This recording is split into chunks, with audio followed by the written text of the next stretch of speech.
अपने खास पलों को और भी खास बनाए श्री राजेश्वरी ज्वेलरी के साथ, जहां आपको हर त्योहार और हर ओकेजन्स के लिए मिलेगी खूबसूरत ज्वेलरीज। तो आइए और सोने की चमक से अपने पलों को सजाइए।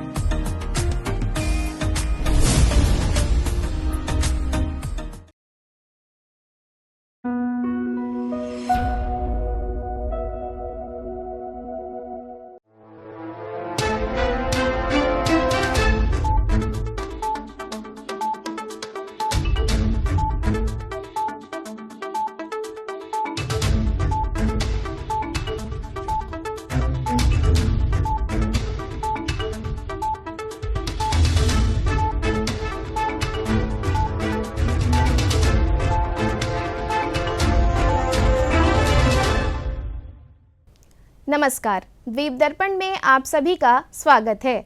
आइए एक नज़र डालते हैं आज के मुख्य अंश पर। कानून प्रवर्तन तथा फोरेंसिक सहायता को मजबूत करने हेतु उपराज्यपाल ने 3 अत्याधुनिक मोबाइल फोरेंसिक वैन को झंडी दिखाई। अबरडीन युद्ध स्मारक पर कल होगा श्रद्धांजलि समारोह का आयोजन और राष्ट्रीय डेंगू दिवस पर विशेष कार्यक्रम आयोजित। अब द्वीप दर्पण विस्तार से। सिक्किम के स्थापना दिवस के अवसर पर द्वीपों के उपराज्यपाल एडमिरल DK जोशी ने इन द्वीपों में रहने वाले सिक्किम के लोगों को अपनी हार्दिक बधाई और शुभकामनाएं दी हैं। उपराज्यपाल ने कहा कि सिक्किम अपने प्राचीन परिदृश्य और जीवन संस्कृति के साथ सद्भाव और सतत प्रगति का प्रतीक है। उन्होंने कहा कि 1975 में भारतीय संघ का हिस्सा बनने के बाद से राज्य ने जैविक खेती, पर्यावरण संरक्षण, शिक्षा और समावेशी विकास में उल्लेखनीय उदाहरण स्थापित किए हैं। उपराज्यपाल ने कहा कि यह समारोह एक भारत श्रेष्ठ भारत की भावना का गौरवपूर्ण प्रतिबिंब है। उन्होंने आगे कहा कि सिक्किम की उपलब्धियां दर्शाती हैं कि जब एकता उद्देश्य से निर्देशित होती है तो यह परिवर्तनकारी प्रगति की ओर ले जाती है। फोरेंसिक बुनियादी ढांचे के आधुनिकीकरण और कानून प्रवर्तन के लिए वैज्ञानिक सहायता को बढ़ाने की दिशा में एक महत्वपूर्ण कदम उठाते हुए द्वीपों के उपराज्यपाल एडमिरल DK जोशी ने कल आधिकारिक तौर पर 3 अत्याधुनिक मोबाइल फोरेंसिक वैन को झंडी दिखाकर रवाना किया। इस मौके पर मुख्य सचिव डॉक्टर चंद्रभूषण कुमार, पुलिस महानिदेशक हरगोबिंदर सिंह धालीवाल, पुलिस महानिरीक्षक सिंधु पिल्लई, प्रशासन और पुलिस के वरिष्ठ अधिकारीगण एवं अन्य गणमान्य व्यक्ति मौजूद रहे। उपराज्यपाल ने केंद्र शासित प्रदेश की कानून प्रवर्तन एजेंसियों को औपचारिक रूप से मोबाइल फोरेंसिक वैन समर्पित की और कानून के नियम के अनुरूप कुशल जांच तथा समय पर न्याय प्रदान करने में उनकी महत्वपूर्ण भूमिका की पुष्टि की। अपने स्वागत भाषण में पुलिस महानिदेशक ने कहा कि पूरी तरह से सुसज्जित मोबाइल फोरेंसिक वैन 3 नए अधिनियमित आपराधिक कानूनों के प्रभावी कार्यान्वयन को समर्थन करने के लिए पेश किए गए हैं। FSL के सहायक निदेशक डॉक्टर देवेंद्र कुमार ने एक विस्तृत प्रस्तुति दी, जिसमें नए शामिल मोबाइल फोरेंसिक वैन की प्रमुख विशेषताओं और परिचालन क्षमताओं पर प्रकाश डाला गया। समारोह का समापन वरिष्ठ पुलिस अधीक्षक जितेंद्र कुमार मीणा द्वारा दिए गए धन्यवाद ज्ञापन के साथ हुआ। अंडमान निकोबार प्रशासन के स्वास्थ्य सेवा निदेशालय तथा केंद्र शासित प्रदेश स्वास्थ्य मिशन द्वारा आज राष्ट्रीय डेंगू दिवस मनाया गया। पेश है एक रिपोर्ट। राष्ट्रीय डेंगू दिवस के सिलसिले में आज GB पंत अस्पताल में एक विशेष कार्यक्रम का आयोजन किया गया, जिसमें स्वास्थ्य सेवा निदेशक डॉक्टर सूजा एंथनी मुख्य अतिथि थी। इस मौके पर डॉक्टर MK साहा, उप निदेशक डॉक्टर सिद्धा राजू और उप निदेशक डॉक्टर अभिजीत रॉय मौजूद रहे। कार्यक्रम का शुभारंभ द्वीप प्रज्वलन के साथ हुआ। इस दौरान मुख्य वक्ता उप निदेशक malaria doctor P Ajit Kumar अपने संबोधन में डेंगू नियंत्रण के लिए सामुदायिक भागीदारी की अपील की। हमारा अल्टीमेट एम, जो भी हम जो इस तरह के प्रोग्राम करते हैं, ultimate aim is awareness. Community level में आपको इसके अवेयरनेस करना है। अगर डेंगू जैसी बीमारी हो गई तो उसके लिए हमको क्या करना है, क्या सावधानियां बरतनी है। तो इसमें सब मेन इज जो है रोकथाम। तो इसको डेंगू को कैसे हम रोकें, तो इसमें सबसे इम्पोर्टेंट चीज़ इस, क्योंकि ये एक जो है वेक्टर बॉर्न डिजीज़ है, वेक्टर बॉर्न डिजीज़ मतलब एक एजेंट जो ये जीवाणु जो है, ये वायरस है, डेंगू का जो वायरस है, उसको एक पीड़ित मनुष्य से दूसरे स्वस्थ मनुष्य में फैलाता है। तो ये जो वेक्टर है, मेन चीज़ है मच्छर का ये कंट्रोल करना। सो दैट्स वाई ये जो वेक्टर जो कंट्रोल है, उसको मेजर्स को जितना मच्छर का कि पैदावार जो पनपते हैं उसको कैसे रोकें, अपने एनवायरनमेंट को कैसे क्लीन रखें, इसकी जानकारी हम लोगों में फैलाते हैं। मच्छर हमेशा, कोई भी मच्छर हो, मलेरिया का मच्छर हो या डेंगू का मच्छर हो, चिकनगुनिया का मच्छर हो, ये जो है हमेशा रुके हुए पानी में पनपता है, अंडा देता है। कभी भी बहता हुआ पानी में मच्छर नहीं पैदा होगा, अंडा नहीं रहेगा। जहाँ भी रुका हुआ पानी है वहाँ पर मच्छर अंडा देता है। और इससे जो है, और अगर आप इस रुके हुए पानी को 7 दिनों के अंदर अगर इसको डिस्पोज नहीं करते हैं, 7 दिनों के अंदर, तो नया जो अंडे से जो है अडल्ट मच्छर पैदा हो जाते हैं। तो इसका इम्पोर्टेंस ये 7 days is a very important time. तो इसीलिए हम लोगों को बताते हैं कि आपके घरों में जो आप फ्लावर पॉट्स रखते हैं या एसी का या फ्रिज के नीचे जो पानी जमा होता है, वो उसको जो है वीकली वंस एक ड्राई डे फिक्स करना है। आप अपने घर में किसी भी दिन कोई भी एक दिन फिक्स कर दीजिए कि इस दिन हम इस पानी को चेंज करना है, इस क्योंकि एग से, मच्छर के अंडे से अडल्ट मच्छर बनने का 7 दिन का समय लगता है। तो ये 7 दिन का अगर पार हो जाता है तो अंडे से मच्छर पैदा हो जाएगा, बढ़ जाएगा। लेकिन अगर आप ये 7 दिनों के अंदर इस पानी को फेंक देते हैं तो उसमें कोई भी लार्वा हो या अंडा हो वो चला जाता है, तो मच्छर जो है पैदा नहीं होगा। तो इसके अलावा घर के अंदर आप क्या कर सकते हैं? घर के अंदर आप क्या, नेट में, डोर में आप नेट लगा सकते हैं विंडोज़ में, ताकि मच्छर ना आए। दूसरा चीज़ें, अगर ये चीज़ें नहीं हैं तो आपको जो है एडवाइस करना है कि घर जो है में विंडोज़ हो और क्रॉस वेंटिलेशन हो। क्रॉस वेंटिलेशन मतलब खिड़की ऐसा वेंटिलेशन होना कि एक तरफ से अगर हवा आ रहा है तो दूसरी तरफ से वो निकलना है। Cross ventilation. मच्छर को जो है विंड पसंद नहीं है, इट डज़ नॉट लाइक। वो शांत जगह जहाँ पर हवा नहीं चल रहा है, अंधेरा है, ठंडा है, ऐसी जगह पर वो बैठता है, रेस्ट करता है।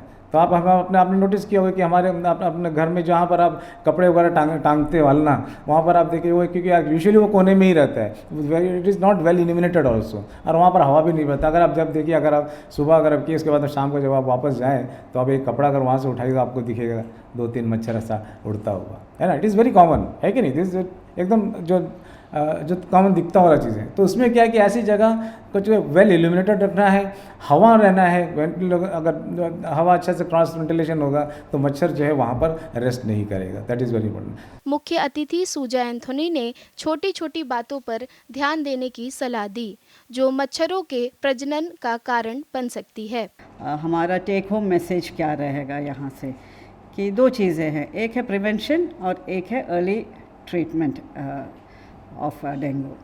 तो प्रिवेंशन में बड़ा अच्छी तरह से बताया है, एंड मेनली है कि हमें पब्लिक में, हमारे समाज में अवेयरनेस क्रिएट करना है, उनको जागरूक करना है कि डेंगू प्रिवेंशन हमारे हाथ में है। कोई डिपार्टमेंट से आके, मलेरिया डिपार्टमेंट या वेक्टर-बॉर्न डिसीज़ कंट्रोल प्रोग्राम के अंदर में हम ज़्यादा नहीं कर पाएंगे। एक लिमिटेड स्कोप है क्योंकि number of people who are in it are less, लेकिन ये एक कम्युनिटी इन्वॉल्वमेंट होना चाहिए, क्योंकि हर व्यक्ति को अपने घर को देखने से देन पूरे कम्युनिटी में ये अवेयरनेस आ जाएगा कि पानी को कलेक्शन होना ना दे। जहाँ पे छोटा इवन 5 ml या 10 ml पानी भी जमा होगा, वहाँ मच्छर पनपने का चांस रहता है। तो हम अपने घर के अंदर, अपने घर के बाहर ये खुद अपनाएं कि हम पानी को जमा होने ना देंगे, हम अपने चारों तरफ साफ़ सफाई रखेंगे। छोटी चीज़ें, हम नारियल खुरच के ऐसे ही फेंक देते हैं, उसमें पानी जमा होता है। वर्कशॉप्स में हम देखते हैं ट्यूब्स एंड टायर्स को हम ऐसे ही फेंक देते हैं, तो उसमें पानी जमा हो जाता है। तो ये छोटी छोटी चीज़ें हैं जिसमें मच्छर पनपता है, और ये ना होने के लिए हम हमारी तरफ से ये कोशिश कर सकते हैं।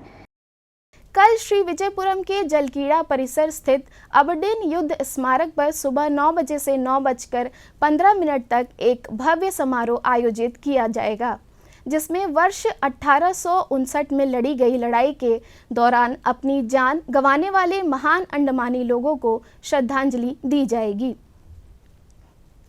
आज सुबह श्री विजयपुरम के लिंक रोड स्थित आपदा प्रबंधन भवन में एक खास कार्यशाला का आयोजन किया गया, जिसका थीम था क्यूरेटिंग सिटी एक्सपीरियंस। पेश है एक रिपोर्ट। पर्यटन विभाग द्वारा आज लिंक रोड स्थित आपदा प्रबंधन निदेशालय के हॉल में क्यूरेटिंग सिटी एक्सपीरियंस विषय पर कार्यशाला आयोजित की गई। इस मौके पर सूचना प्रचार एवं पर्यटन सचिव मुख्य अतिथि थे।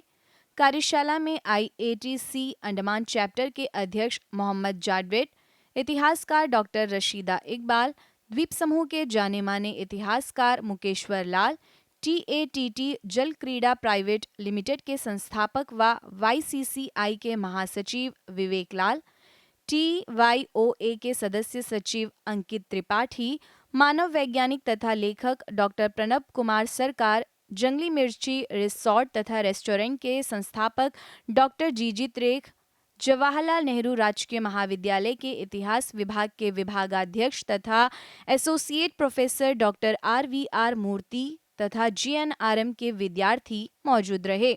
कार्यशाला में शहर के भविष्य को आकार देने के लिए उत्साही हितधारकों और प्रतिभागियों की भीड़ उमड़ी। इस अवसर पर मुख्य अतिथि ने अपने संबोधन में समावेशी, आकर्षक और सांस्कृतिक रूप से समृद्ध अनुभवों के महत्व पर जोर दिया, जो हमारे शहरों की पहचान और विरासत को दर्शाते हैं। Andaman and Nicobar is famous for nature, it is famous for adventure, but does that weave around in a story format for our tourists and visitors? So to explore that, whether our market is already doing that, whether we have players in the market who are creating those experiences, and if they are creating it, how far are they able to reach it?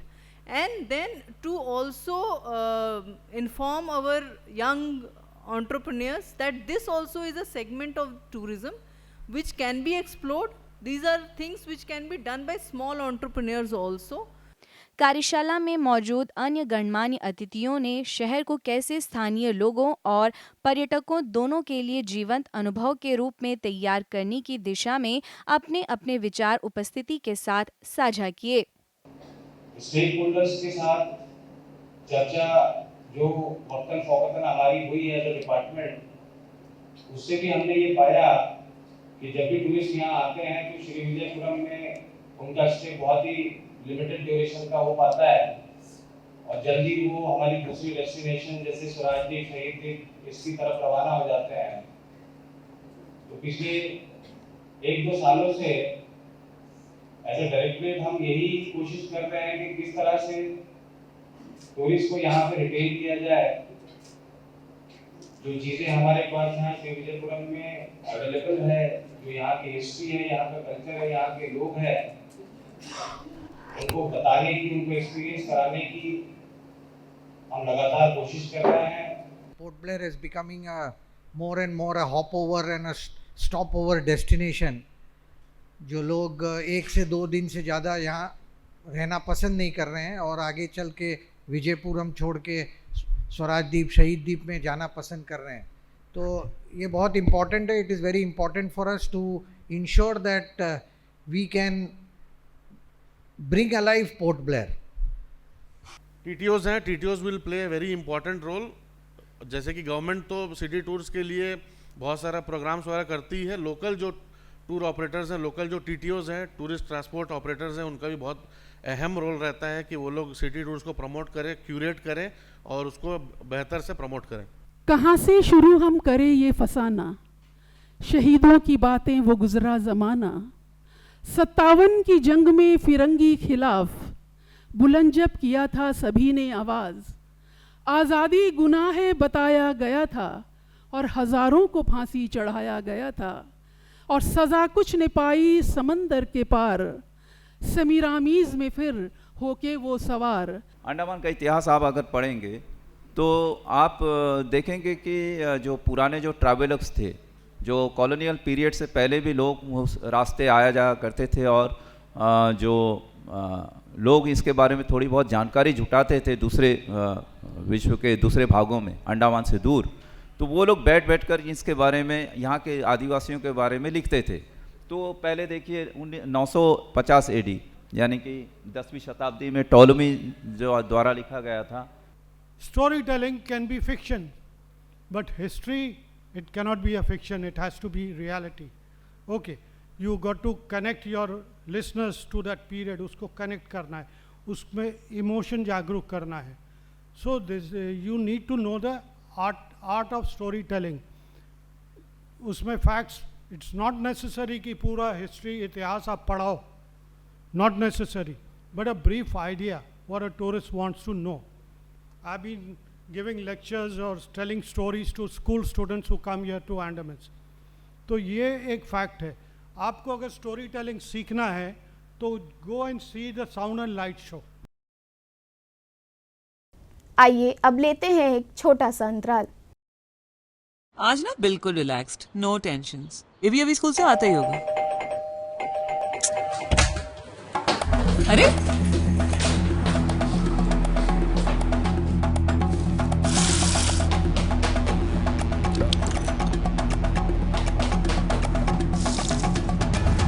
ये भी क्या ढूंढ रहे हो?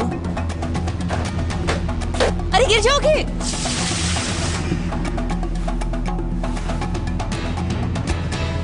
बताओ क्या ढूंढ रहे हो? Have you heard of dengue? Dengue? जी हाँ, डेंगू एक जानलेवा बीमारी जो पानी में पैदा होने वाले डेंगू मच्छर के काटने से होती है. ये एक तरह के बुखार के रूप में शुरू होकर बहुत जल्द ही घातक डेंगू में बदल जाती है. अपने घर के अंदर या आसपास पानी जमा रहने न दें, जैसे कि गमले के नीचे रखी हुई प्लेट, एसी या फ्रिज से निकलने वाला पानी, ड्रम्स, स्टोरेज टैंक्स इत्यादि. किसी भी तरह का बुखार होने पर तुरंत ही डॉक्टरी जांच कराएं, क्योंकि डेंगू जानलेवा है और जानकारी ही इससे सुरक्षा है.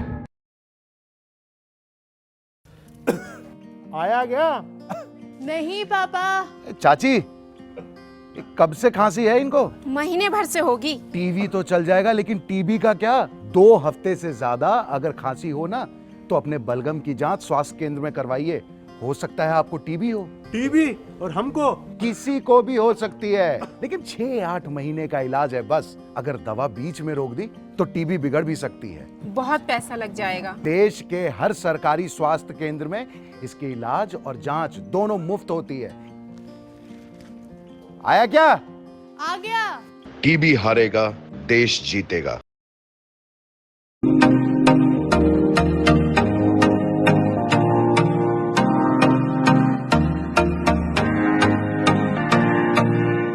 अपने खास पलों को और भी खास बनाए श्री राजेश्वरी ज्वेलरी के साथ, जहां आपको हर त्योहार और हर ओकेजन्स के लिए मिलेगी खूबसूरत ज्वेलरीज. तो आइए और सोने की चमक से अपने पलों को सजाइए.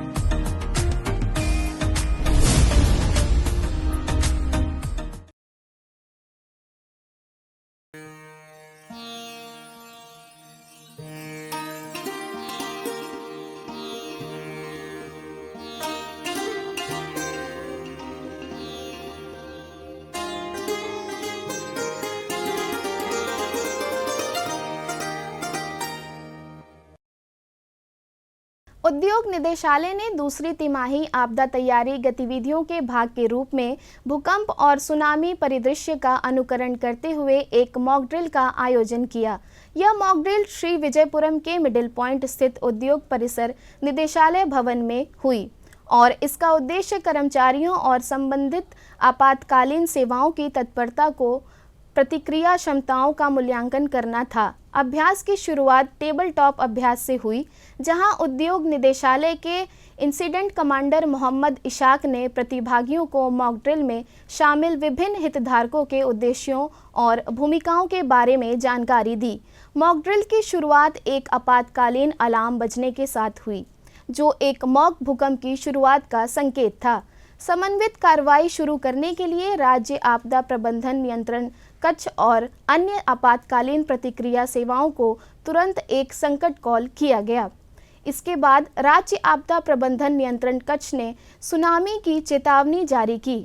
इस अभ्यास में आपातकालीन प्रोटोकॉल को सक्रिय करना, निकासी प्रक्रिया और उद्योग परिसर में तैनाती, विभिन्न विभागों और कर्मियों के बीच प्रतिक्रिया समन्वय शामिल था. सभी नकली प्रतिक्रिया क्रियाओं के सफल समापन पर अभ्यास के समापन को चिन्हित करते हुए राज्य आपदा प्रबंधन नियंत्रण कच्छ को एक ऑल क्लियर संदेश भेजा गया. यह पहल वास्तविक आपात स्थितियों के दौरान त्वरित और प्रभावी प्रतिक्रिया सुनिश्चित करने के लिए आपदा तैयारियों को मजबूत करने और अंतर एजेंसी समन्वय को बढ़ाने के लिए निदेशालय की प्रतिबद्धता को दर्शाती है। अंडमान निकोबार द्वीप समूह में मानसून ने दस्तक दे दी है। लोगों को तपती गर्मी से राहत मिली है। मानसून के दौरान कुछ एहतियात बरतने की भी आवश्यकता होती है। इस दिशा में आपदा प्रबंधन निदेशक MS प्रियंका कुमारी ने दूरदर्शन को जानकारी दी। जैसा कि आप सभी जानते हैं कि अंडमान निकोबार द्वीप समूह में मानसून आ चुका है और मानसून को लेकर चूँकि यह एक द्वीप क्षेत्र है और इक्वेटर के काफ़ी पास है, तो हमें मानसून को लेकर काफ़ी सतर्क रहने की ज़रूरत है। इसी संदर्भ में मैं आपको हमारे डिपार्टमेंट्स की, यूटी एडमिनिस्ट्रेशन की क्या तैयारी है और पब्लिक को क्या करना चाहिए, इसके बारे में मैं आपको कुछ बताना चाहूँगी। मानसून से जो ज़्यादा प्रभावित लोग होते हैं वो हमारे यहाँ जो किसान भाई लोग हैं, हमारे मछुआरे हैं और आम जनता भी होती ही है। तो बेसिकली जो हमारी तैयारी है, तैयारी का स्तर है, इसको लेकर ऑलरेडी हमारे मुख्य सचिव महोदय ने मई 2 को एक मीटिंग ली, सारे डिपार्टमेंट्स की मीटिंग ली और उनको उनके उत्तरदायित्व के निर्वहन के लिए डायरेक्शन दिया कि आपकी जो रोल है, जैसे कि सिविल सप्लाई डिपार्टमेंट है, तो उनको इन एनी केस ऑफ कुछ ऐसा होता है, कैजुअलिटी होती है, तो उनको फूड स्टॉक अपना रेडी रखना है। कुछ साइक्लोन अलर्ट आता है तो जो हमारे स्टेट इमरजेंसी ऑपरेशन सेंटर्स है वो immediate as per the directions of higher authority और कम्पिटेंट अथॉरिटी लोगों को मैसेज कन्वे करे। हमारा लोगों से गुजारिश है कि वो ऐप, जो सचेत ऐप है, उसको अपने मोबाइल पर इंस्टॉल करें। उसमें हम सारे लोगों को मैसेज भेजते हैं, SMS देते हैं कि ये कुछ एक्सट्रीम वेदर हो सकता है। मछुआरे भाई बहनों के लिए भी है कि वो बहुत अगर एक्सट्रीम वेदर होता है तो समुद्र में जाने का प्रयास ना करें क्योंकि ये उनके लिए ख़तरनाक हो सकता है। बाकी हेल्थ डिपार्टमेंट के लिए भी डायरेक्शन दिया गया है कि आपके जो मेडिसिन के स्टॉक्स हैं उसको लेकर आप रेडी रहें। इमरजेंसी ऑपरेशन सेंटर्स हमारी 24/7 चालू रहेगी और 1070 पे कभी भी कोई कॉल कर सकता है और कोई भी जानकारी ले सकता है, सूचना दे सकता है। इसके अलावा मुख्य सचिव महोदय ने हमारे तीनों डिप्टी कमिश्नर्स को, तीनों डिस्ट्रिक्ट के डिप्टी कमिश्नर्स को भी ये डायरेक्शन दिया है कि वो अपने अपने स्तर पर एक मीटिंग लेकर सारे लाइन डिपार्टमेंट्स को तैयार रहने के लिए निर्देश दे और उसको प्रॉपरली मॉनिटर करे और एग्जीक्यूट कराए कि कहीं भी कोई गैप न रह जाए। इस संबंध में DC साउथ अंडमान सर ने भी एक मीटिंग ऑलरेडी वो कर चुके हैं और सारे डिपार्टमेंट्स को निर्देश दिया जा चुका है। आम जनता हमारे टेलीग्राम के माध्यम से, न्यूज़ के माध्यम से और जो एक SMS भेजी जाती है उसके माध्यम से उनको सूचनाएं मिलती रहेंगी और उसके अनुसार ही वह अपनी जीवन शैली को उसके अकॉर्डिंग वो लगाए कि अगर कुछ ऐसा होता है तो घर से बाहर न निकले, बहुत ज़रूरी हो तभी बाहर निकले। एक्सट्रीम वेदर में समुद्र के किनारे न जाएं जब कुछ ऐसा साइक्लोन का अलर्ट रहता है तो। बाकी मैं यही बोलूँगी कि प्रशासन ने अपनी तैयारियां पूरी रखी है, आम जनता भी सतर्क रहे। दोनों मिलकर ही किसी भी समस्या का निजात कर सकते हैं और किसी भी अगर मानसून का कुछ ऐसा एक्सट्रीम हम फेस करते हैं तो हम उस चीज़ को मैनेज कर सकते हैं। आइए अब लेते हैं एक छोटा सा अंतराल। नमस्कार सरपंच साहब। अरे नमस्कार राजू बेटा, क्या हाल है? बहुत दिनों बाद दिख रहे हो। बस सरपंच जी काम धंधा ज्यादा हो गया है, सोचा थोड़ा मुन्ने को मेला ही घुमा लें। और टीका लगवाने? क्या मतलब आशा जी? मतलब ये कि तुम्हारा मुन्ना अब 9 महीने का हो गया है और यही सही समय है खसरा और रुबेला का पहला टीका लगवाने का। पर क्या ये जरूरी है आशा दीदी? बहुत जरूरी है भाभी।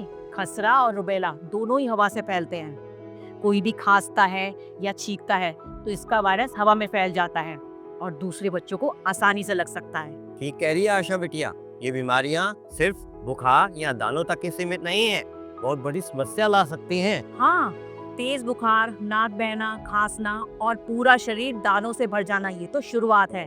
खसरा से दिमाग और फेफड़े तक खराब हो जाते हैं। ये बीमारी जानलेवा भी साबित हो सकती है।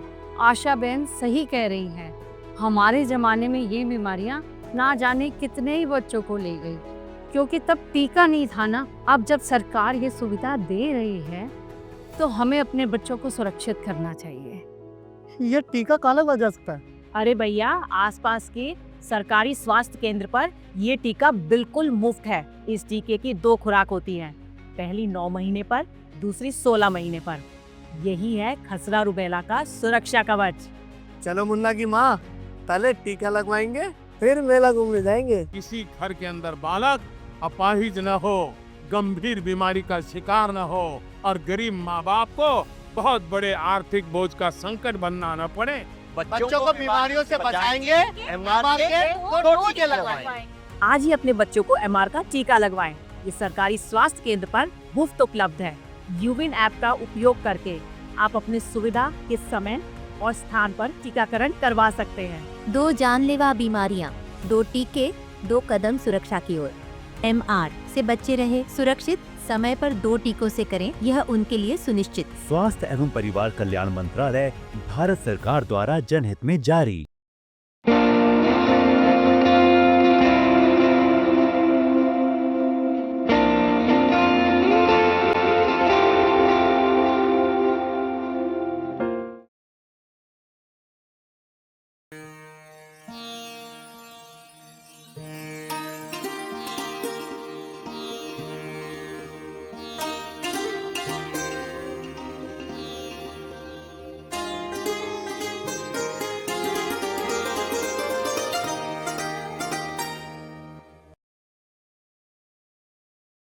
आज ना बिल्कुल रिलैक्स्ड, नो टेंशंस। अभी स्कूल से आता ही होगा।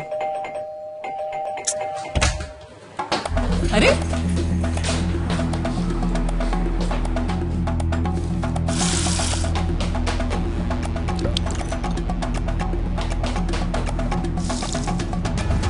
ये भी क्या ढूंढ रहे हो? अरे गिर जाओगे।